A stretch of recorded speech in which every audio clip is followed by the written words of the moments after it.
안녕하세요. 오늘은 좀 흥미로운 길을 따라가 보려고 합니다. 지난 300년 동안 경제적인 의사결정, 그러니까 사람들이 어떻게 선택하고 위험을 감수하는지에 대한 생각이 어떻게 변해왔는지, 조지 스피로의 리스크, 선택, 그리고 불확실성이란 책을 중심으로 한번 파헤쳐 볼까 해요. 네. 처음에는 인간을 뭐랄까 완벽하게 이성적인 계산기처럼 봤잖아요. 그렇죠. 근데 점차 우리 마음의 복잡함, 심리적인 면을 인정하게 되는 그 과정. 이게 정말 흥미롭더라고요. 맞아요. 왜 초기 수학 모델만으로는 부족했는지, 또 어떻게 경제학이 심리학과 손을 잡게 되었는지, 그 핵심적인 부분들을 같이 짚어보겠습니다. 자, 그럼 바로 시작해 볼까요? 네. 아주 중요한 여정이죠. 그 소위 합리적 인간이라는 개념 있잖아요. 네네. 그게 어떻게 만들어졌고 또 현실 속 우리 모습이랑 부딪히면서 어떤 도전을 받았는지 이걸 보는 건데요. 특히 가끔은 스스로도 좀 이해하기 어려운 선택을 하는 우리 자신을 이해하는데 큰 실마리가 될 겁니다. 맞아요. 왜 그럴까 싶을 때가 있죠. 그렇죠. 왜 우리는 때로는 좀 비합리적으로 보이는 그런 결정을 내릴까? 그 답을 같이 한번 찾아보는 거죠. 좋습니다. 이야기는 저기 18세기 베르누이 가문 수학자들이 던진 상테페테르부르크 역설. 여기서부터 시작되죠. 네, 유명한 역설이죠. 동전 던지기 게임인데 이게 이론상 기대 수익이 무한대예요. 그렇죠. 계산해보면 무한대가 나와요. 근데 왜 아무도 여기에 전 재산을 걸지 않을까요? 좀 이상하잖아요. 바로 그 지점이에요. 거기서 이제 다니엘 베르누이 같은 학자들이 효용이라는 개념을 딱 꺼내듭니다. 아, 효용, 유틸리티? 네. 돈 그 자체의 액수보다는 그 돈이 나한테 주는 어떤 주관적인 만족감, 이게 중요하다는 거죠. 개인마다 다르다는 거군요. 그렇죠. 그리고 핵심은 한계 효용 체감인데요. 이게 뭐냐면 쉽게 말해서 100만 원이 이미 있는 사람한테 추가로 100만 원이 생기는 거랑요. 네. 아무것도 없는 사람한테 100만 원이 생기는 거랑 그 기쁨의 크기가 다르다는 거예요. 아, 그렇죠. 가진 게 많을수록 추가되는 돈의 가치는 상대적으로 덜하게 느껴지죠. 맞습니다. 처음에는 이걸 로그 함수나 제곱근 함수 같은 걸로 설명하려고 했어요. 수학적으로요. 네. 그렇게 시작해서 19세기 후반에는 제번스, 발라스, 맹거 같은 경제학자들이 미적분을 본격적으로 쓰기 시작하죠. 네, 이른바 한계주의 혁명. 맞아요. 효용 개념을 더 날카롭게 다듬은 거죠. 상품 가치는 들어간 노동 시간이 아니라 마지막 한 조각을 더 소비할 때 느끼는 만족감, 즉 한계 효용, 이걸로 결정된다. 이렇게요. 그렇죠. 경제학이 점점 더 수학적으로 엄밀하게 모델을 만들려고 했던 시기죠. 네. 그러다가 20세기 중반으로 넘어가면 폰 노이만하고 모르겐슈테른이라는 학자들이 이걸 더 정교하게 만들려고 하죠. 네, 맞습니다. 이 합리적 선택이라는 걸 수학적으로 아주 완벽하게 모델링하려고 시도했어요.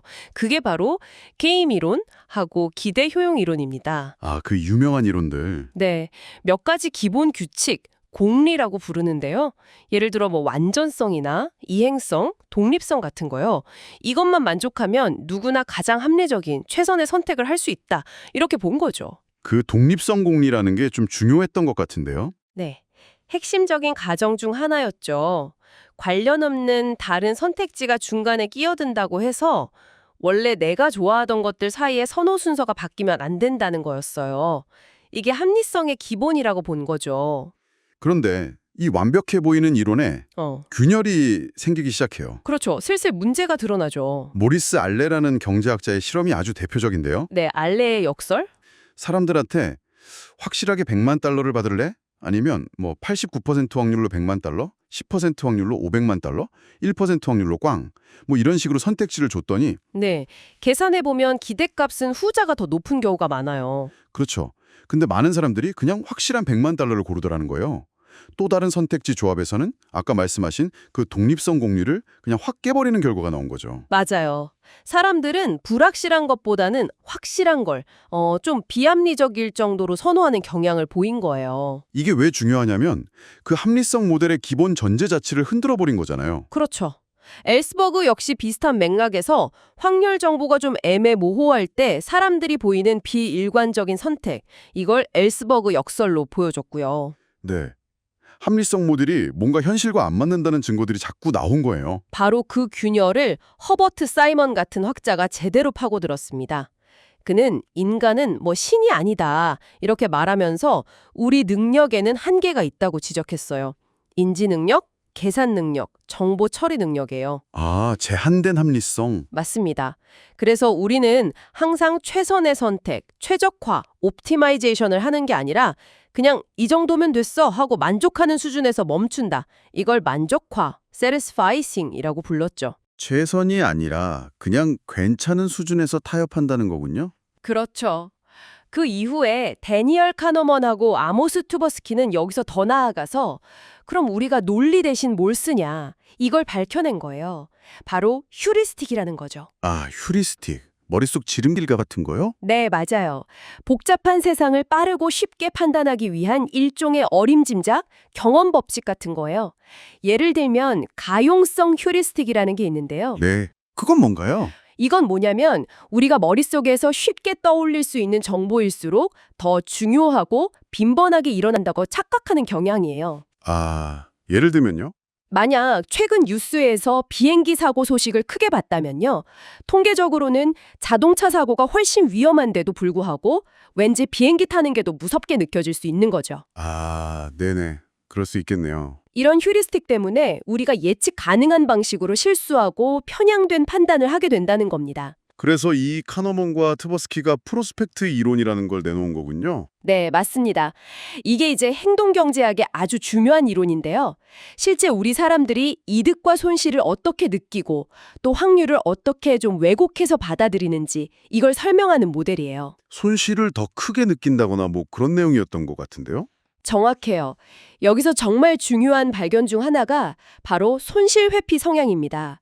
우리가 100만 원을 얻었을 때 느끼는 기쁨보다 100만 원을 잃었을 때 느끼는 고통을 훨씬, 어쩌면 2배 이상 더 크게 느낀다는 거예요. 와, 그렇게나요? 네. 이 강력한 손실 회피 성향이 우리의 투자 결정부터 시작해서 아주 사소한 선택에까지 엄청난 영향을 미칩니다. 네요. 바로 그겁니다. 그게 바로 리처드 탈러가 발전시킨 넛지 개념이죠. 아, 넛지. 옆구리 슬쩍 찌르기. 네. 선택의 자유는 그대로 두면서도 사람들이 자신에게 더 이로운 선택을 하도록 설계, 환경을 살짝 바꿔주는 거예요. 예를 들어 공간식품을 눈에 더 잘 띄는 곳에 둔다거나 하는 식으로요. 강요는 아니지만 좋은 방향으로 유도하는 거군요. 그렇죠. 결국 보면 경제학의 의사결정 이론이라는 게 처음에는 순수하고 차가운 어떤 수학적 합리성 모델에서 출발했잖아요. 네, 완벽한 계산기처럼요. 근데 거기서 점점 인간의 뜨거운 심리, 우리의 인지적인 한계, 때로는 실수하고 편향되는 우리의 그 실제 모습, 이런 것들을 적극적으로 끌어안는 방향으로 진화해 온 겁니다. 우리는 완벽한 계산 기계가 아니라 이 복잡한 세상을 나름의 방식으로 이해하고 헤쳐나가는 그런 존재. 완벽한 계산기 모델에서 벗어나서 실제 인간의 마음을 이해하려는 쪽으로 발전해 온 거군요. 맞습니다. 그렇다면 청취자 여러분, 오늘 이 이야기를 들으시면서 어떤 생각이 드셨나요? 우리가 앞으로 뭔가 복잡한 결정을 내려야 할 때 엄밀한 논리적 계산, 이걸 얼마큼 믿어야 할까요? 아니면 때로는 우리의 직감 혹은 이 정도면 됐어 하는 그 만족화 전략이 오히려 더 현명한 길일 수도 있지 않을까요? 한번 이 질문에 대해서 스스로 답을 찾아보시는 것도 꽤 흥미로운 과정이 될 것 같습니다. 네, 좋은 질문이네요. 오늘은 여기까지 나누겠습니다. 다음 시간에 더 재미있는 이야기로 찾아뵙겠습니다. 감사합니다. 감사합니다.